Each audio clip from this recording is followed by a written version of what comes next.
All right, welcome back. So at the beginning of our lecture, as promised, let's go over some of the administrative details regarding the coming midterm exam, like what to expect, how to prepare for it, how to study for it.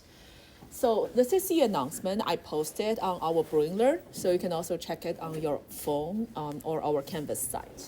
But let's just go over it quickly and see if we have any questions. First thing, what does the midterm exam cover? So it covers everything from lecture 1 all the way to end of today. So we'll finish lecture 3.4 today, and that's the coverage for our first midterm exam. Secondly, when and where will the midterm exam takes place? So we are lecture 2, so 11 a.m. to 11:50. It's the same time as our lecture time. So depending on your UID number, if your UID ends with an even number, your exam will take place here. If your UID ends with an odd number, your midterm exam will take place at Dot Hall on 167. We'll switch that for midterm 2. But nevertheless, that's when and where your exam is going to take place. Your TA and I will be here on Friday to administrate your exam. What to expect on the exam? So your exam is going to be open book, open notes. So you can use as many notes as you like. If you want to bring your textbook, that's also fine. But the only thing that's not allowed in your exam is anything electronic. So anything on paper is fine. We do not limit the number of notes you can bring, but you have to print it out, and they have to be on paper. They cannot be electronic. And also, the structure of the midterm exam will be about 10 true and false question or multiple choice question. So those are the questions you can look at it and you don't have to give any explanation in the true and false or multiple choice questions. And the second part will be 5 short answer problems. So these are short answer problems that shouldn't take you more than 3 minutes. It's more like we give you a process and ask you to do a quick calculation. So we give you a heat engine and tell me like what's the efficiency of that heat engine, etc. Like these are the kind of short answer problem I expect you to do, like no more than 3 minutes. And then section 3 will be a comprehensive problem with multiple parts, right? So for example, we can give you a cyclic process that's not a Carnot cycle. It's reversible but not Carnot cycle, and calculate every step along the way. Just a quick example coming right on my mind. Doesn't mean it's going to appear on your exam. But that's the kind of comprehensive question we were talking about. It may contain multiple parts. That's basically trying to direct you to the final answer. And the last part is how to best prepare for the midterm exam. So discussion worksheet and chapter end problems will be a good source to find practice problems. Your TA and I, we draw inspiration from chapter end problems. So naturally, whatever we covered in class in the chapter end problem and in your discussion worksheet will be a very good practice. Next up, we also have a buffer lecture on our Wednesday. So our Wednesday lecture is more or less a doing problems together and Q&A, get you ready for your midterm exam.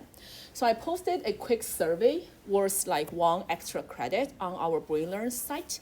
So please go in there and select up to like 3 topics that you want me to do more example questions on. So or like to illustrate more on those topics. And highly recommended is to prepare your own formula sheet.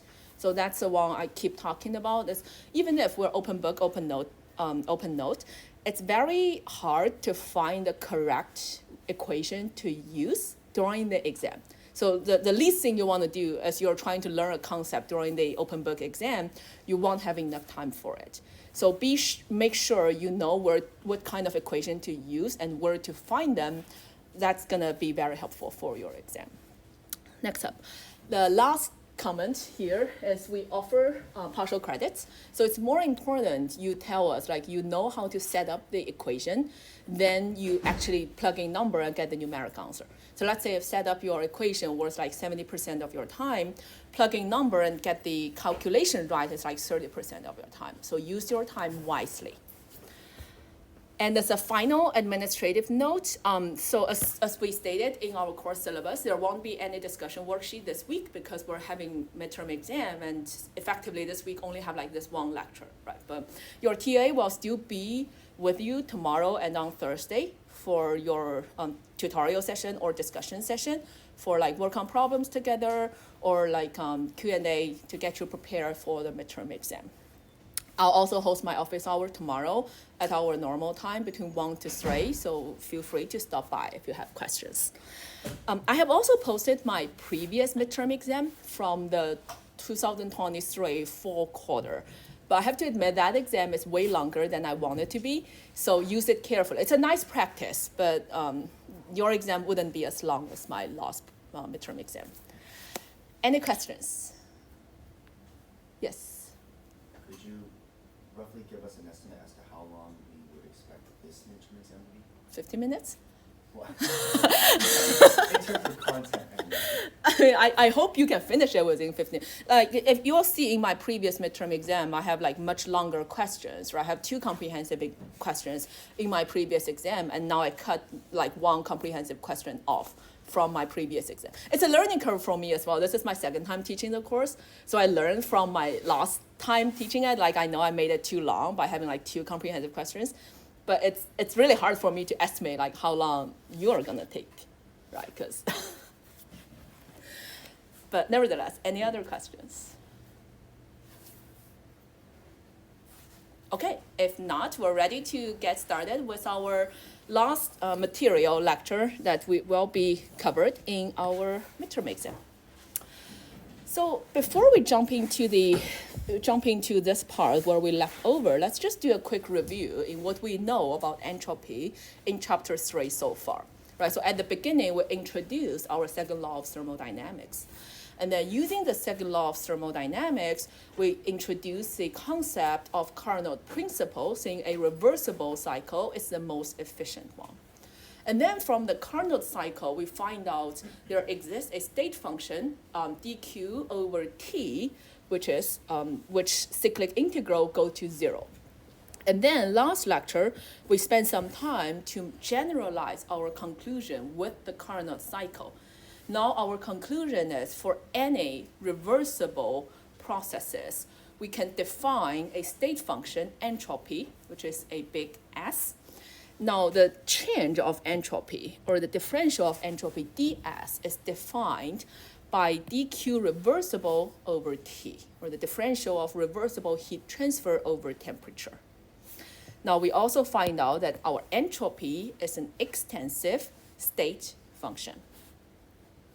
We went over several pretty straightforward calculation of ds for reversible processes in our last lecture. Like, for example, we have cyclic process where delta S go to 0. We have reversible adiabatic processes which Q reversible go to 0, and hence delta S go to 0. We have reversible phase change and also reversible isothermal processes, isobaric heating without phase change, etc. But the take-home message here in our last lecture is whenever we're calculating entropy changes, what we want to say is 3 major steps. First step, find out what is the initial and final state. What is your initial and final state? Like, we use that when we're talking about cyclic process, right? Initial and final state are the same. So my entropy change for that cyclic process must go to 0.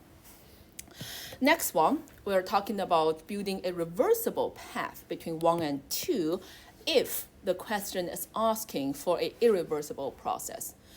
So today we'll focus on the second part and see what exactly do we mean when we say build a reversible path, and then calculating delta S for the processes. So we're gonna have, well, the first one is reversible, and then we'll look at some irreversible processes and see how do we set up the problem. So this one, I hope it's gonna be a quick review in how do we calculate Q reversible for any kind of change of state of a perfect gas. So going over each of the terms in the setup here, when we say a process is reversible, effectively we have several pieces of information we can use, right? So we have the W reversible equals to negative PdV. We also have the Q reversible equals to TdS.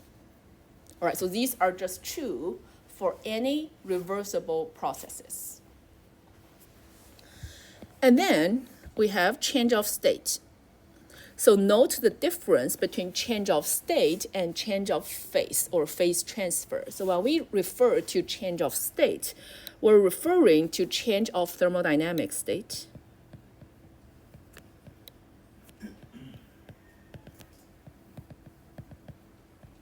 And if you remember, when we say a thermodynamic state, it's defined by their macroscopic properties, like pressure, volume, and temperature.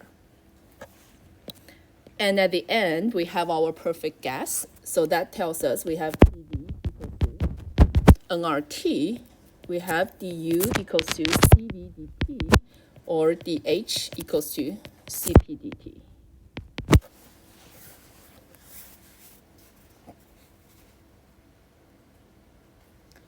So how do we write out a general expression for our change of state of ideal gases? So looking at these equations we have, the direct relation to our ds is, well, by definition, we have our ds equals to the Q reversible over T. And our Q reversible can be calculated using first law. So we have du equals to dq plus dw. So that becomes du over T minus dw reversible over T. And we have expressions for du and dw for ideal gases. So what we're doing is write out these expression for ideal gases. That's the Cv dt over T plus dw is negative PdV, or nRT, and the T cancel out.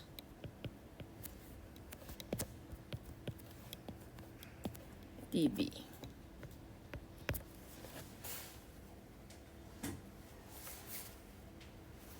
Or what we have is ds equals to Cv over T dt plus nR over V dV.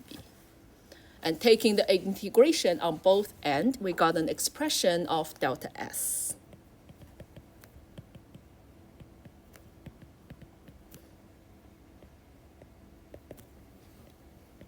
Cv over T dt.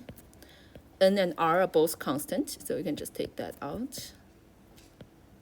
V final over V initial. And that's true for ideal gases, reversible change of states.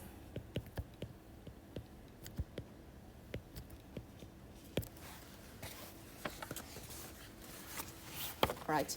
So this is one of the demonstration in like why you should be familiar with the first law of thermodynamics, how to calculate change of internal energy, how to calculate work, because they're all sort of connected. We're just taking one step further from what we did before by calculating the delta S of the process.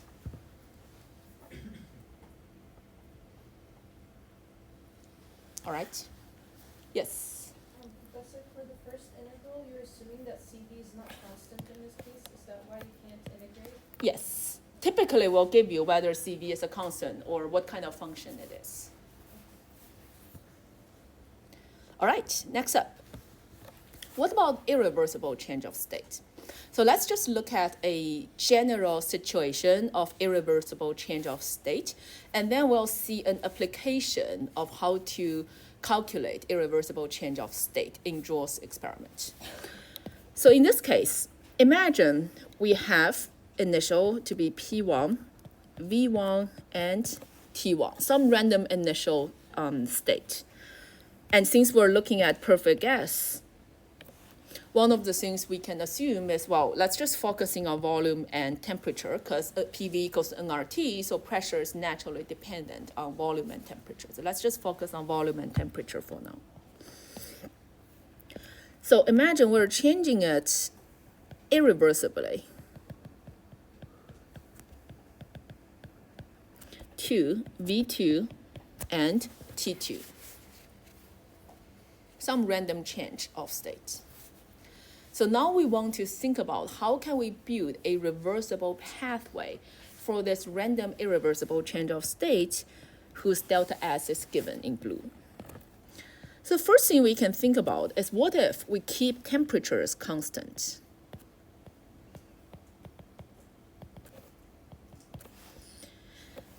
And then we slowly change the volume of the gas.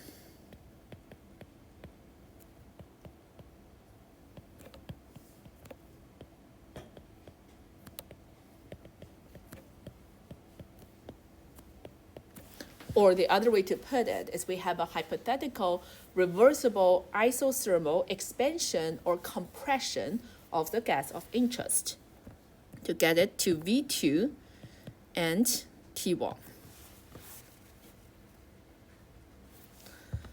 And the next step is imagine now we keep our volume as constant. And then we slowly heat up or cooling.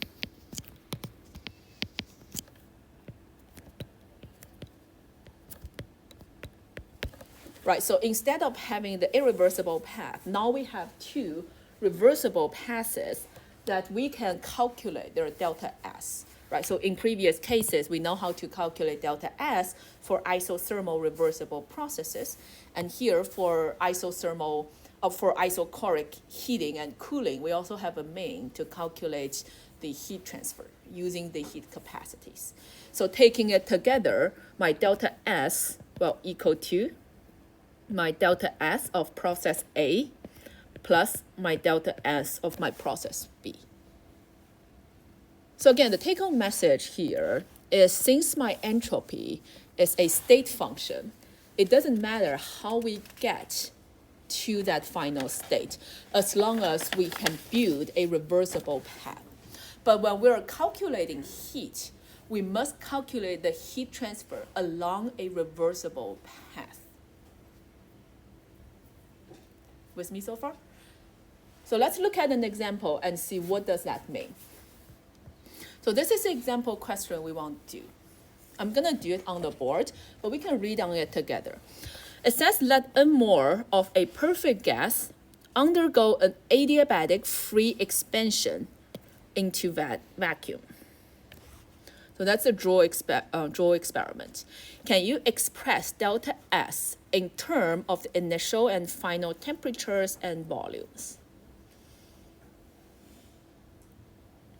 So in this question, one of the common misunderstanding is, well, it's adiabatic. What do we know? Like, can we just say entropy is 0? So the answer is no. So this one, the take-home message is we know that Q irreversible equals to 0. This doesn't tell us my ds is 0, right? Because we must find a reversible path in order to calculate the change of entropy. For irreversible processes, we cannot directly use dq irreversible to calculate entropy. And let's see how do we get this problem. All right, so in this question, let's see we have our initial volume as V1, our temperature as some temperature T. The first question is we know our final volume is V2, but what is our final temperature? Let's use initial and final.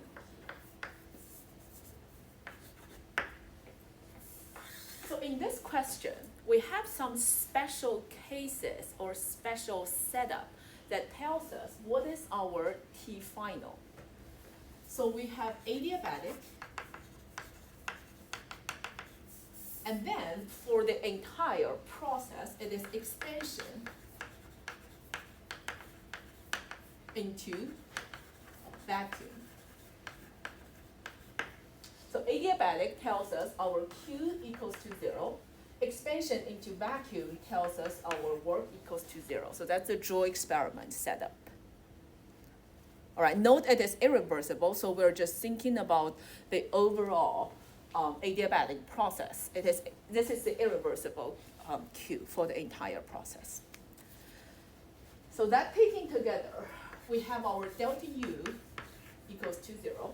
That's the first law of thermodynamics. My energy is conserved. That equals to Q plus W. And for ideal gases, we have internal energy is only a function of temperature. So the total internal energy change equals to 0 tells us my temperature change is 0. So my T final is the same as my T initial, so we can just remove that subscription. They're the same. So that's the first logic we want to refresh. That's the setup for our Joule experiment. And now let's thinking about how to build a reversible pathway for this process to take place. Now, instead of having an expansion into vacuum all taking place at the same time, let's think about we can have a reversible expansion.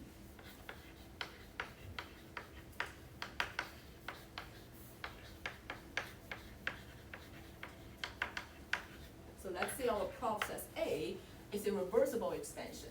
So now this is not expansion into vacuum. We'll just say let's build up a reversible process. So my volume is like moving, it's like expanding reversibly, like very slowly into a new volume, which is my V final. And in the process, my temperature will change because we're doing the reversible expansion. All right. But from T prime to our final process, we can then have a reversible heating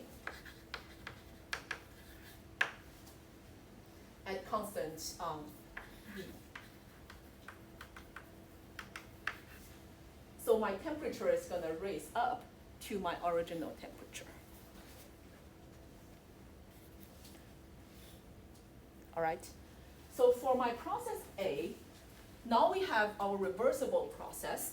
We can use the equation we derived.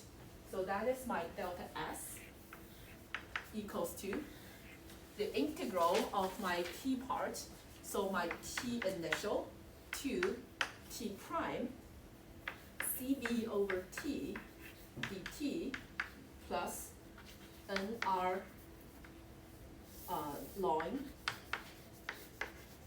V final over V initial. So that's our first part. Just plugging the conditions, initial and final state, for the first process. And then for our second process, let's call this delta SA, we have delta SB. Now this part, the volume is not changing, so volume is kept the same. So we have the integral between T prime to our temperature, CVT dt. And the second part is 0. So far so good? Just plug in the numbers into the equation we derived for any reversible processes.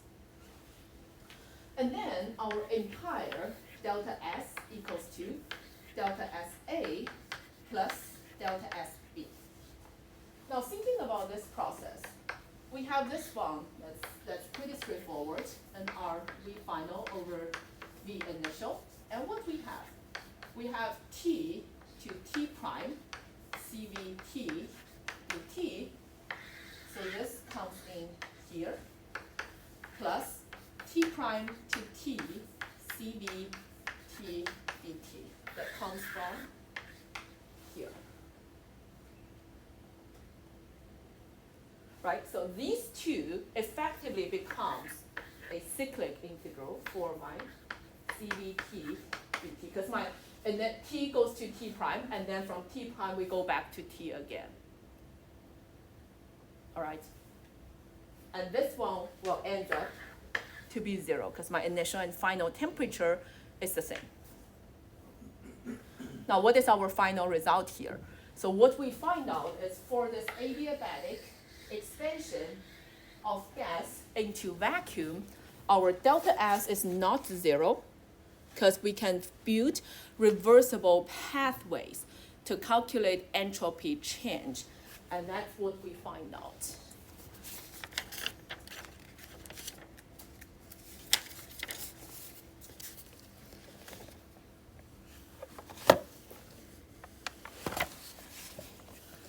See if we have any questions before we move on. Again, we're just using several different things, right? So first of all, identify what is the initial and final state. Build up reversible pathways between your initial and final state. You can use intermediate intermediate temperature or intermediate volume in the process of building your reversible path, as long as we get our same final state. My delta S is the state function, so this irreversible delta S equals to these two reversible delta S plus together. Yes? Can you explain why it's 0 again? This one? No. This one? No, the word. This one? Yeah. Well, my volume change is 0. So in this process, the volume is kept the same. There's no volume change. So when there is no volume change for the reversible processes, your negative PdV is for sure 0.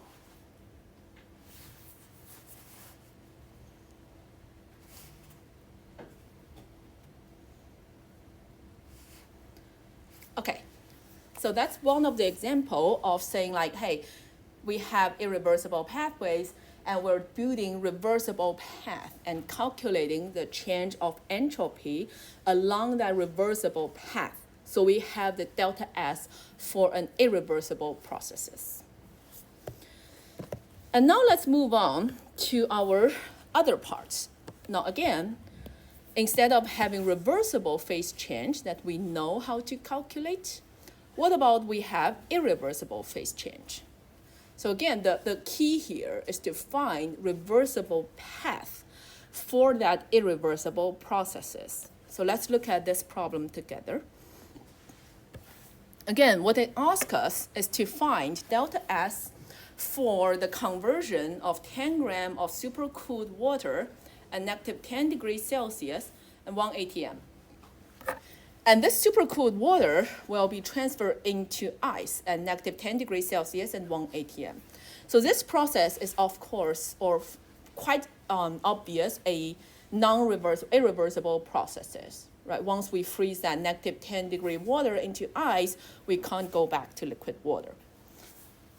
So it's telling us the average CP value for ice and supercooled water in the range of 0 to negative 10 degrees Celsius is like a constant that's given. And how can we calculate the delta S for this process? I already write out the initial and final state for this irreversible process for you. So we'll do this together and see how can we build the reversible path and set up calculations for this question.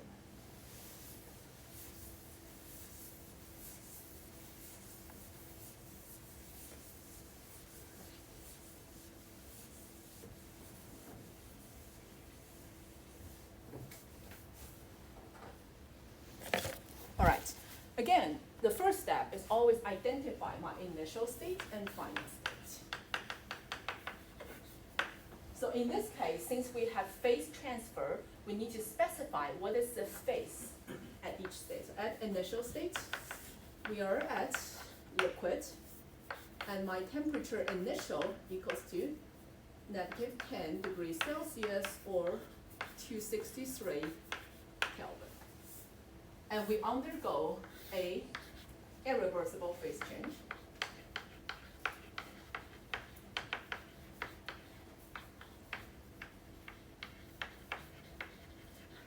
into our final state.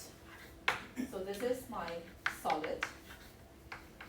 T final also equals to 263K, and the pressure is kept the same at some random pressure. All right, so this part is transferring what's in the text into something we can then try to solve using thermodynamics. Now what we want to do is build reversible pathways. For example, some of the things we know that for liquid water to go to solid water in a reversible pathway, because we want a reversible pathway.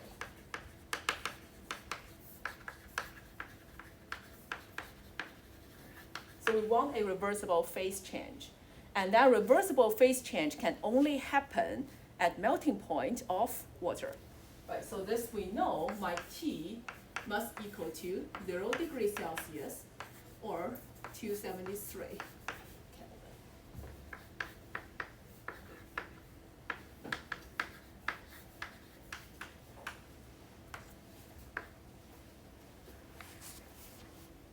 And then it becomes quite obvious we want reversible paths linking these two states. So the reversible path linking these two states will be the isobaric heating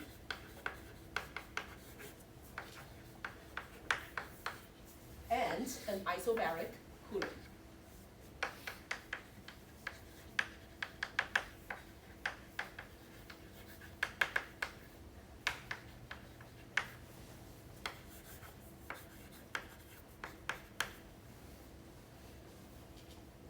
All right, and let's call this one like A, B, and C.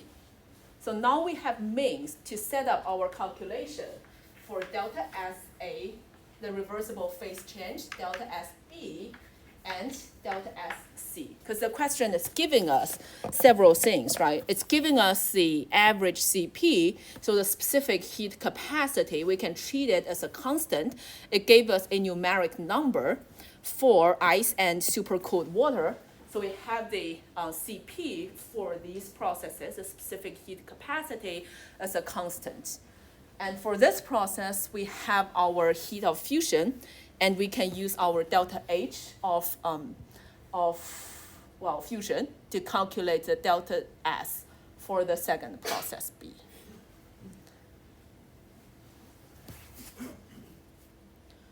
So our final delta S for this irreversible process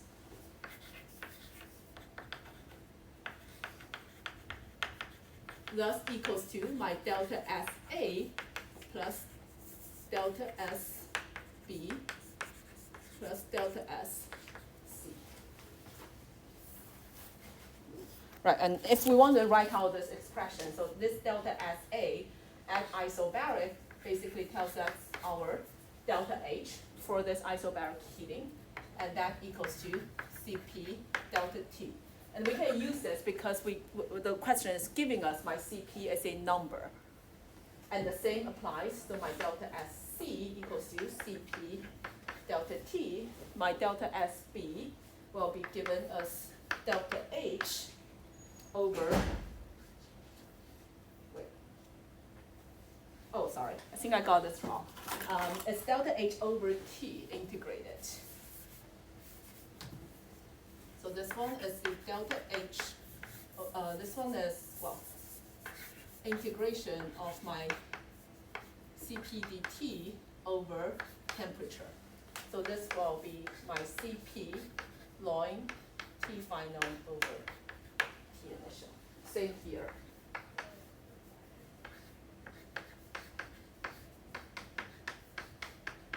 And my delta SB will be my delta H over T.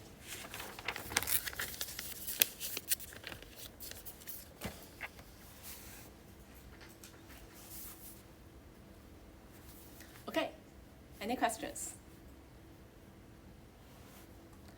So for example, if you see this question on the exam, spend more time like actually setting up the reversible path and tell me what kind of expression it is, It's way less important in plugging the numbers and actually get a numerical answer for it.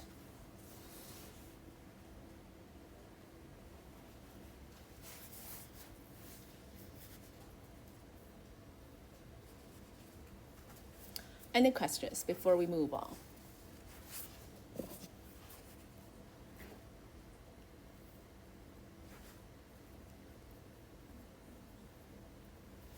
Nope.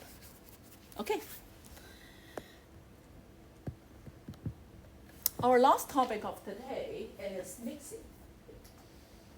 So again, this is a irreversible process if you think about it.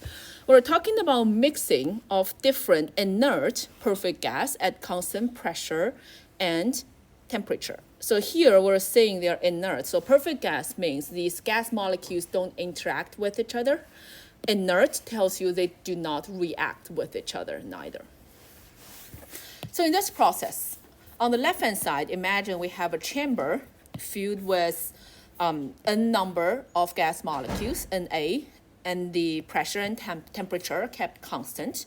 So the volume of my left chamber is proportional to the number of atoms of my molecule A. In the right chamber, again, we have the same pressure and temperature, but the volume of my right chamber is proportional to the number of mole of my atom B.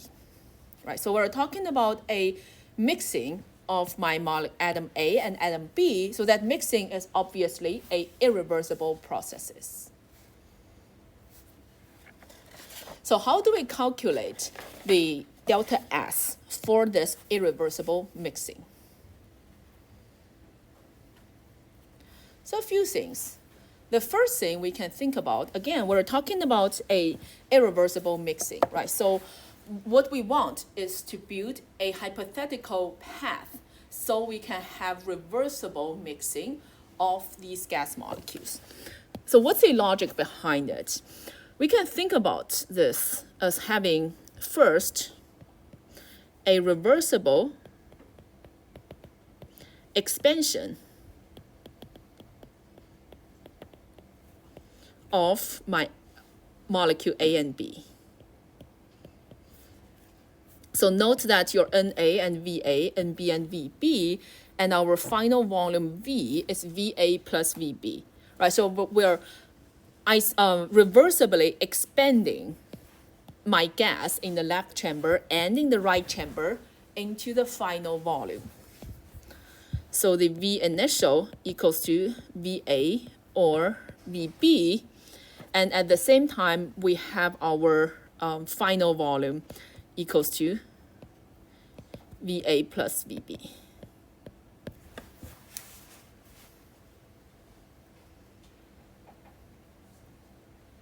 And for this reversible expansion of A and B, we can manually set it to take place along an isothermal process. Right, so we are expanding, yes, but the temperature are kept the same, so we have Q coming in to flow in so that my temperature is not changing for my isothermal reversible expansion. All right, so that's the first step. The second step is a reversible mixing of the expanded gas at constant volume.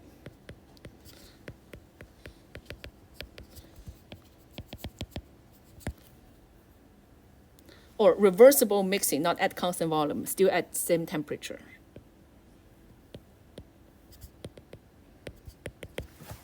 So this one is a little bit more tricky to see how that setup is. So we'll go over this one, like how this is taking place first. Imagine what we have when we're saying isothermal mixing of the expanded gas. So remember, after the expansion, both my left chamber and my right chamber are at the same pressure, same volume, right? We expand them into my final volume, V equals to Va plus Vb. And now imagine we're using what we call semi-permeable membranes. So these are membranes that's only permeable to my molecule A or permeable to my molecule B. So one of the example you can imagine is like a metal sheet that only that will absorb, like, say, atom A only. So that's the example the textbook gives you. You have a heated palladium like membrane that only allows hydrogen to pass through but not allow oxygen to pass through. So in this situation, imagine we have two different membrane that's only permeable to one atom or the other. And then by moving these two membranes like very slowly, now, for example, in this intermediate state, we can imagine that alongside my membrane A, my gas molecule A, its pressure is at equilibrium, all right, or PA equals to PA in my chamber 1 and chamber 2. Same thing applies to the second membrane that allows atom B to pass through. So on left and right of my membrane B, we have pressure of B equals to pressure of B on the right-hand side. So in this setup, by moving my membrane very slowly, we can establish a isothermal mixing of my expanded gas that is reversible. So nevertheless, now we have an idea about how that's being set up. Let's think about what are the things happening, how to calculate the thermodynamic properties for the isothermal mixing. So in here, since we have ideal gas, we can say for isothermal mixing, we have internal energy or change of internal energy equals to 0.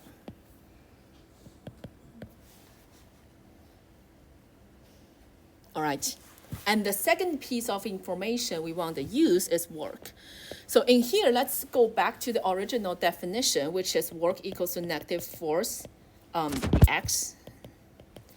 So in this process, we are only moving it at infinitesimally amount of, we're only moving my membrane at a very slow rate so that my pressure is always at equilibrium to each other. So in this process, we do not have any like macroscopic force that's being applied onto my membrane. So all the force are infinitesimally small or approaching 0. And hence my work equals to 0 for this process.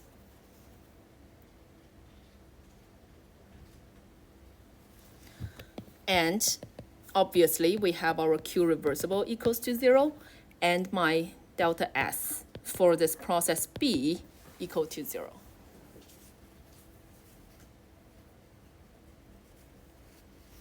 So taking together, what we have is the overall delta S for my irreversible mixing of my ideal gases equals to my first step, which is the delta S for that reversible expansion of my gas molecule A and B. So in this first process, we can calculate my delta S A again equals to my T1, T2, CV over T dt plus NR ln V2 over V1. Well, I guess I should say V final over V initial. And in here, since it's isothermal, my first term is 0. We can write delta S for my molecule A equals to NR or NAR times ln V final is VA plus VB over V initial, which is VA. My delta SB equals to MB times R ln VA plus VB over VB.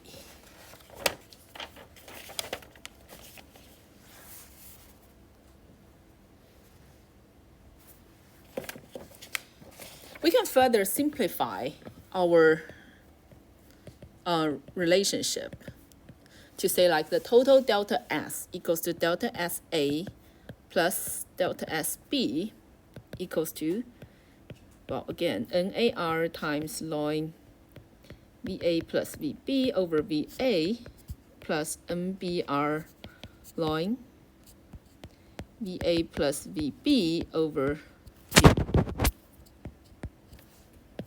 And let's copy paste this down.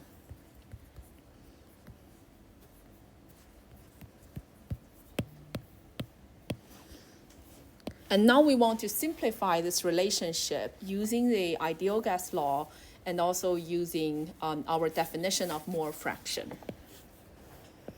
So we know that by definition, we have mole fraction, say for A equals to number of mole of A times number of mole of total, which in this case equals to NA over NA plus NB.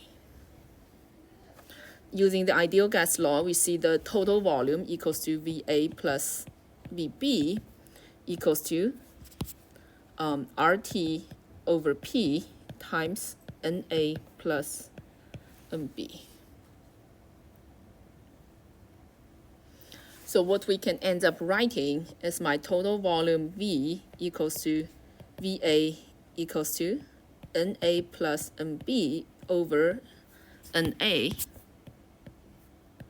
equals to 1 over chi A, or mole fraction. So that tells us we can simplify this expression here to be negative NAR ln chi A minus NBR ln chi B. And this is for mixing of perfect gases at constant temperature and pressure. So later on, we will revisit our calculation of the entropy for mixing ideal gases using a different way to derive the physical meaning or to try to illustrate the physical meaning of entropy. And also try to answer a question. What exactly is our gas constant? It's not part of my universal, like the 7 universal constant that defines our SI unit, but it must be somehow related to those universal constants. So we'll see later on what does R actually mean. See if we have any questions before we conclude. And remember, your midterm exam would cut until like end of this lecture, right? So end of like 3.4.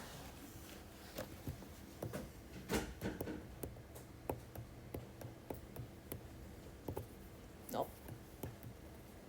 Anything regarding administrative questions on your midterm exam?